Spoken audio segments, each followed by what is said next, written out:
Hello everyone guys. अब वक्त आ गया है कि आप अपने अंग्रेजी में चार चांद लगाएं। देखिए गाइस, आपको सेंटेंस मेकिंग तो आता ही है। अब आपको क्या करना है कि कुछ ऐसे डेली यूज्ड फ्रेजेस हैं जिसका आपको इस्तेमाल करना है एज पर द सिचुएशन, और आपकी इंग्लिश बहुत अच्छी हो जाएगी। तो मैं लाया हूं 5 ऐसे फ्रेजेस जिसका इस्तेमाल बहुत ज्यादा इंग्लिश में होता है गाइस। तो सबसे पहला शुरू करते हैं गाइस। पहला जो फ्रेज है गाइस, इसे हम कहते हैं can't deny the fact that। रट लीजिए आप इसको, can't deny the fact that। इसका इस्तेमाल आप कैसे करें? आप इसे कह सकते हैं I can't deny the fact। जब आप that बोलेंगे तो that के बाद आपको एक सेंटेंस बोलना है। हिंदी ये है कि मैं इस चीज को डिनाई नहीं कर सकता, मैं इस चीज को मना नहीं कर सकता कि डैश डैश डैश। जैसे मान लीजिए कि कोई बंदा एजुकेटेड है, तो आप कह रहे हैं कि ठीक है, वो मुझसे बात नहीं करता है या वो मेरे बारे में अच्छा नहीं सोचता है, बट मैं इस चीज को डिनाई नहीं कर सकता कि पढ़ा लिखा तो बंदा है। आई can't deny the fact that he is educated.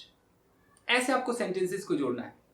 आप अपने फील्ड के बारे में सोचिए। आप कह सकते हैं कि भाई इस चीज को तो आप मना नहीं कर सकते कि ये जो घर है ये बहुत एक्सपेंसिव है। आप कैसे बोलेंगे? आई can't deny the fact that this house is very expensive. अब आप सोचिए, किसी इंसान के बारे में सोचिए, किसी जगह के बारे में सोचिए, अपने अपनी अपनी चीज़ों के बारे में सोचिए कि भाई मैं इस चीज़ को मना नहीं कर सकता कि वो मुझसे प्यार करती है। आई can't deny the fact that she loves me. मैं इस चीज़ को मना नहीं कर सकता कि वो लड़का बड़ा नॉटी है यार। I can't deny the fact that that person या that boy is very naughty. तो समझ में आ रहा है guys? I can't deny the fact. I की जगह आप यू का इस्तेमाल कर लीजिए कि you can't deny the fact. आप इस चीज को मना नहीं कर सकते कि आपकी वाइफ आपसे बहुत प्यार करती है। You can't deny the fact that your wife loves you a lot. Clear है गाइस? तो चलिए देखते हैं दूसरा फ्रेज। सो गाइस, दूसरा जो फ्रेज है इसे हम कहते हैं find something below dignity. Something की जगह आप चीज का नाम रख सकते हैं। तो फाइंड समथिंग बिलो डिग्निटी का मतलब क्या है? मान लीजिए कि आप किसी से पैसे आपको उधार लेना है, बट आपको पैसे उधार लेना अच्छा नहीं लगता है। आपको लगता है कि पैसे उधार लेना आपकी जो डिग्निटी है, आपकी जो गरिमा है, जो सेल्फ रिस्पेक्ट है, उसके बिलो है। तो वहां पर आप इस्तेमाल करते हैं कि फाइंड समथिंग बिलो डिग्निटी। आप बोलेंगे आई फाइंड इट। अब जो समथिंग है, समथिंग की जगह आप इट का इस्तेमाल कर सकते हैं, नहीं तो उस प्रोसेस का नाम दिखा सकते हैं। आपने बोला, किसी ने बोला why don't you take money from Ram. आपने बोला I find it below dignity to borrow some money from anyone. यानी कि भाई किसी से भी पैसे उधार लेना मैं अपनी उस शान के खिलाफ समझता हूँ। मेरी जो मर्यादा है, जो सेल्फ रिस्पेक्ट है, उसके मैं खिलाफ समझता हूँ। तो वहां पर आप इस्तेमाल करते हैं कि फाइंड समथिंग बिलो डिग्निटी। अब आप अपने हिसाब से सेंटेंसेस को सोचिए। ऐसी कौन सी चीज है जो आप समझते हैं कि ये बिलो डिग्निटी है? कोई भी चीज। आपने बोला कि किसी से इस तरीके से बात करना मैं इसको बिलो डिग्निटी समझता हूं, तो आप क्या बोलेंगे? I find it below dignity to talk to someone in this way. और भी आप सोच सकते हैं, अपने हिसाब से सोचिए। ओके, आपने बोला कि किसी के घर में ज्यादा दिनों तक ठहरना मैं बिलो डिग्निटी समझता हूं, तो आप क्या बोलेंगे? I find it below dignity to stay at someone's house for 10 days, 15 days or for so many days। तो यही है आपका phrase find something below dignity. Something की जगह आप इट का इस्तेमाल कर सकते हैं। I find it below dignity to, और टू के बाद आपको जो करना पसंद नहीं है वो आप दिखा दीजिए। I find it below dignity to borrow anything from anyone.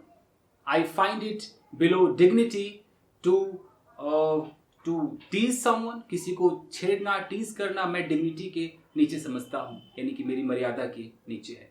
तो find something below dignity. I find it below dignity, you find it below dignity, he finds it below dignity, she finds it below dignity. इस तरीके से आप इस्तेमाल कर सकते हैं। उसके बाद आप टू लगाइए और वर्ब की फर्स्ट फॉर्म लगाइए और जो भी आपको बोलना है बोल दीजिए। ओके, अगला फ्रेज देखते हैं गाइस। अगला जो फ्रेज है गाइस, इसे हम कहते हैं leave nothing undone. Leave nothing undone, इसका मतलब है कोई कसर न छोड़ना। अब मान लीजिए आप कुछ करना चाहते हैं और आप कहते हैं कि भैया मैं कोई भी कसर नहीं छोड़ूंगा सक्सेस पाने के लिए। आप कैसे बोलेंगे? I will leave nothing undone to get success. मैं कोई भी कसर नहीं छोड़ूंगा इस जॉब को पाने के लिए। I will leave nothing under, I will leave nothing under to get this job. अगर आप चाहें तो पास्ट में भी इसका इस्तेमाल कर सकते हैं कि मैंने कोई भी कसर नहीं छोड़ी उस जॉब को पाने के लिए। आई डिडंट लीव एनीथिंग अनडन। फिर आपको ऐसे बोलना पड़ेगा कि या तो बोलिए कि I didn't leave anything undone to get that job, या कहिए आई लेफ्ट नथिंग अनडन। आप ऐसे भी कर सकते हैं, I left nothing undone to get that job. आप फ्यूचर में इस्तेमाल करें, प्रेजेंट में इस्तेमाल करें, पास्ट में इस्तेमाल करें।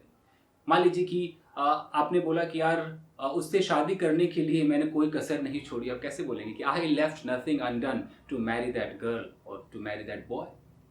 तो या तो बोले कि आई लेफ्ट नथिंग अनडन, मैंने कोई कसर नहीं छोड़ी, या आई डिडंट लीव एनीथिंग अनडन, ऐसे बोल सकते हैं। फ्यूचर में आप ऑफकोर्स बिल लगाएंगे और लीव बोलेंगे। मैं कोई भी कसर नहीं छोड़ूंगा अंग्रेजी सीखने के लिए। कैसे होगा? I will leave nothing undone to learn English. मैं कोई भी कसर नहीं छोड़ूंगा आपको अंग्रेजी सिखाने के लिए। कैसे होगा? I will leave nothing undone to teach you English. अगला फ्रेज देखते हैं गाइस। अगला फ्रेज है guys surmise that. Surmise that इसका मतलब होता है कि किसी को देखकर आप अंदाजा लगा लेते हैं। आपको सच्चाई नहीं पता, बट आप अंदाजा लगाते हैं कि यार वो भूखा है, आप अंदाजा लगाते हैं कि वो चोर है, आप अंदाजा लगाते हैं कि वो क्रिमिनल है।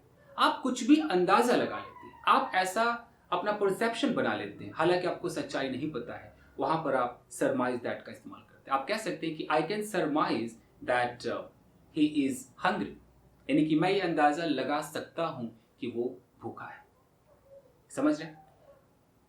पास्ट टेंस कर दीजिए, उसने अंदाजा लगाया कि वो चोर था, तो he surmised that that person was a thief. Okay, police ने अंदाजा लगाया कि यही मर्डरर है। Police surmised that he is the murderer.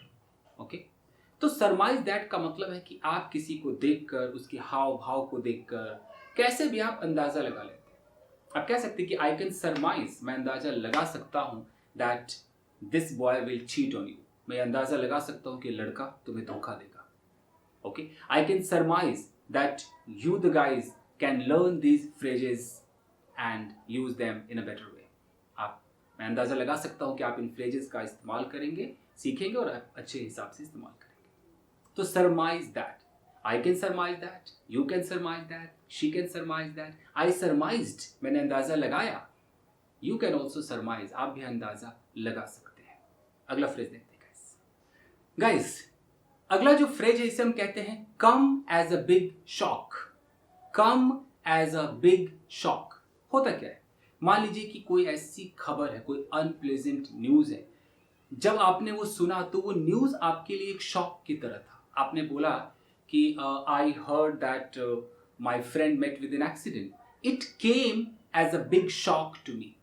It मतलब वो न्यूज, तो कम को हम केम कर दें कि it came as a big shock. उसके बाद आपको टू लगाना है, वो जिसके लिए वो शॉक था उसका आप जिक्र करें टू के बाद। It came as a big shock to me, it came as a big shock to his family. जब फैमिली को पता चला कि भाई फलाने का एक्सीडेंट हो गया है, when family got to know that Ram Sohan Sita कोई भी नाम हो, that person met with an accident, so it came as a big shock to the family और टू देम। इस तरीके से। तो अब आपको ऐसा कुछ सोचना है, उस खबर के बारे में सोचना है कि वो ऐसी कौन सी चीज है जो एक शॉक के रूप में आपके पास आया। आप कह सकते हो कि आई वॉज टर्मिनेटेड, मुझे नौकरी से निकाल दिया गया, and it came as a big shock to my family. और ये नौकरी से जो निकलना है ये एक शॉक की तरह मेरे परिवार में आया। somebody snatched my mobile phone, किसी ने मेरा मोबाइल छीन लिया, and it came as a big shock to my parents, और ये मेरे पेरेंट्स के लिए एक शॉक की खबर थी। Okay, I came to know that my relative is suffering from this disease, it came as a big shock to me and to their family। तो ये आप ऐसे इस्तेमाल करेंगे।